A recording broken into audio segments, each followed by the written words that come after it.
In 1947, a young woman named Elizabeth Short came to California chasing a dream. She wanted a fresh start, a better life, and maybe even a chance at fame in Hollywood. Friends described Elizabeth as quiet, charming, and mysterious. She often dressed in black, which some believed later inspired the nickname the newspapers would give her. But on the morning of January 15, 1947, everything changed. A woman walking through an empty lot in Los Angeles saw something terrifying lying in the grass. At first, she thought it was a mannequin. But when she got closer, she realized it was a body. Elizabeth Short had been murdered in one of the most horrifying ways imaginable. Her body had been cut in half and carefully positioned. Investigators said the killer appeared calm and calculated, leaving behind a crime scene so disturbing that it shocked even experienced detectives. The newspapers quickly gave Elizabeth a haunting nickname, the Black Dahlia. And suddenly, the case became a media obsession.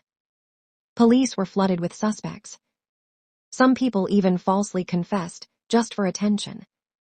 Then things got stranger.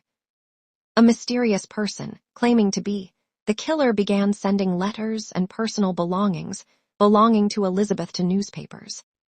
But despite massive investigations, police never identified who was truly responsible. Over the years, theories exploded. Some blamed doctors. Others suspected serial killers. And some believed the truth had been covered up. But nearly 80 years later, the case remains unsolved. No arrests. No justice. Just one chilling mystery that still haunts Hollywood. Who really killed Elizabeth Short, and why? On the night of May 3, 2007, a quiet family vacation in Portugal turned into one of the most famous missing person cases in modern history. 3-year-old Madeleine McCann had been staying with her parents at a holiday resort in Praia de Luz, Portugal. Her parents, Kate and Jerry McCann, were dining with friends at a nearby restaurant, while Madeleine and her younger twin siblings slept in their apartment. According to reports, the parents checked on the children regularly throughout the evening, but at around 10 p.m., everything changed. Kate McCann returned to the apartment and discovered Madeleine was gone. The bedroom window appeared open. Madeleine's blanket and favorite stuffed toy were left behind.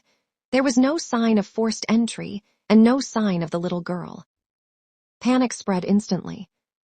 Police launched a massive search across Portugal. Roads were monitored, beaches searched, and international headlines exploded. Soon, Madeleine's face became one of the most recognizable missing child images in the world.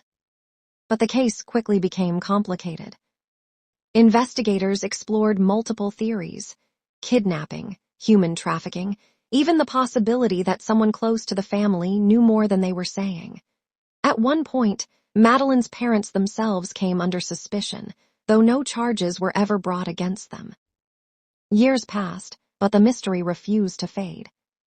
Then, in 2020, German authorities announced a major development. They identified a convicted criminal, Christian Bruckner, as a prime suspect in Madeleine's disappearance. Investigators claimed they believed Madeleine was dead, though no definitive evidence has ever been publicly revealed. To this day, no one knows exactly what happened in that apartment on that warm spring night in Portugal.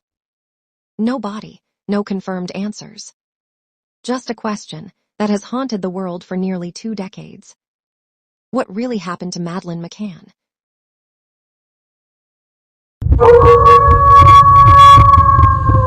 She tried to escape, but her story ended in tragedy. On the night of June 12, 1994, a horrifying discovery shocked America. Outside her home in Brentwood, Los Angeles, Nicole Brown Simpson was found brutally murdered, alongside her friend, Ron Goldman. Nicole was only 35 years old.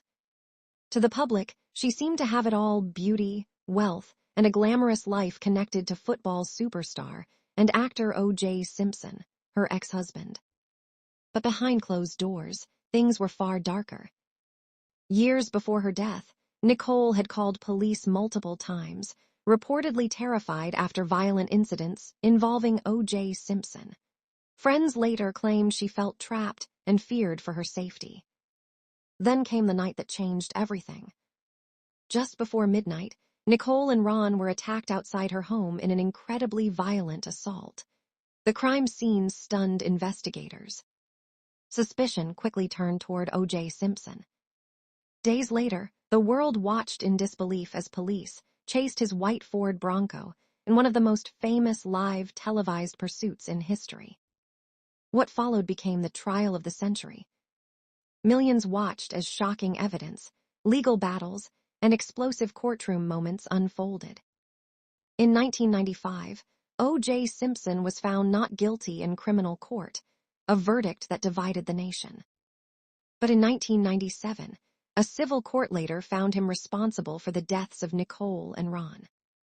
More than 3 decades later, the case still sparks debates, documentaries, and unanswered questions.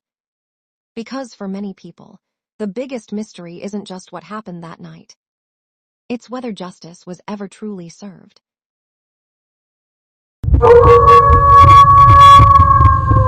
In the summer of 2008, a little girl named Caylee Anthony suddenly vanished. She was only 2 years old. But what made this case so disturbing wasn't just the disappearance. It was what happened next. For an entire month, Caylee's mother, Casey Anthony, never reported her missing. 31 days. No police call. No public search. Nothing.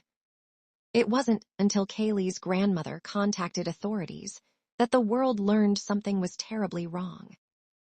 And almost immediately, investigators began asking difficult questions. Where was Caylee? Why had no one reported her missing? And why did Casey's story keep changing? At first, Casey claimed a nanny had kidnapped Caylee. But police discovered something shocking. The nanny didn't even exist. Then came another disturbing discovery.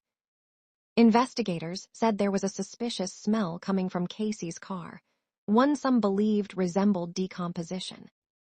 As media attention exploded, the case became national news. People across America watched every twist, every interview, every courtroom update. Then, in December 2008, months after Caylee disappeared, human remains were discovered in a wooded area not far from the Anthony family home. It was Caylee. The tragedy shocked the country. Prosecutors argued that Casey had murdered her daughter and tried to cover it up. But in 2011, after one of the most controversial trials in modern history, the jury found Casey Anthony not guilty of murder. The verdict sparked outrage. To this day, many people still debate what really happened. Was justice served? Or does the mystery of Caylee Anthony still remain unsolved?